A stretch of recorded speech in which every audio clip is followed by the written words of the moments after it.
A really common problem for IELTS writers, in fact all writers, is the problem of subject-verb agreement. Now, what is subject-verb agreement? It is when your subject is singular and you need a singular form verb, or your subject is plural and you need a plural form verb. I've got a pretty basic tip that can help you make sure you get it right every time. So let's have a look at some of my example sentences now. First one here, businesses need to pay their workers properly. Now, is this correct or is it wrong? Some of these are right, some of these are wrong, okay? So is that correct or is it wrong? Well, businesses, is that talking about one? No, it's talking about many. So what do I need? Do I need needs in this case, or do I need? Well, businesses, it's plural. Need is what we would call a plural verb. It doesn't have verb S. So businesses, what I can do to make sure I know which one to use is to take businesses back to this board here.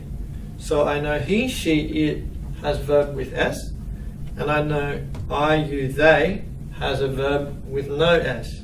So businesses reduced to a pronoun will be they.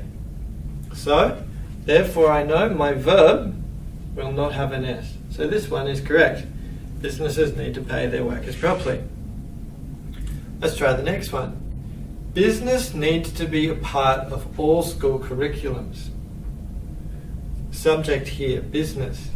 Is business, let's reduce it to a pronoun. Is business a they or is business an it? Well, I'm talking about business as a subject. So therefore it's an it, it's one subject. So I know it's it, so therefore I know my verb needs S. So businesses need plus S to be a part of all school curriculums. Let's move on now to this one. A child who understand how to use a computer have a huge advantage over other children. Is this sentence correct? Why not? Let's break it down a little bit, using what we learnt about clauses. A child, that's my subject. Who? What is who referring to? Who is referring to child, they're the same thing. So I know that that's my subject. Now this verb here, understand, needs to match who. And if who is child, understand needs to match the number of child. So if I take child back to here, is child an it or is it a they?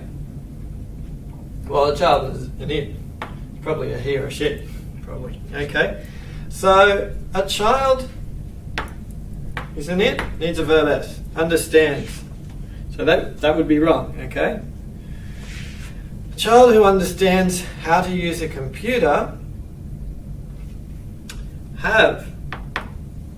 Now, what's my subject for this verb here, have? I'll just put that as a verb as well. My subject is not a computer. A computer have, no. It's a child have. So a child who understands how to use a computer have. Same issue. A child is singular. It's a he, she, or an it. It needs a verb S. So a child, wrong, should be has.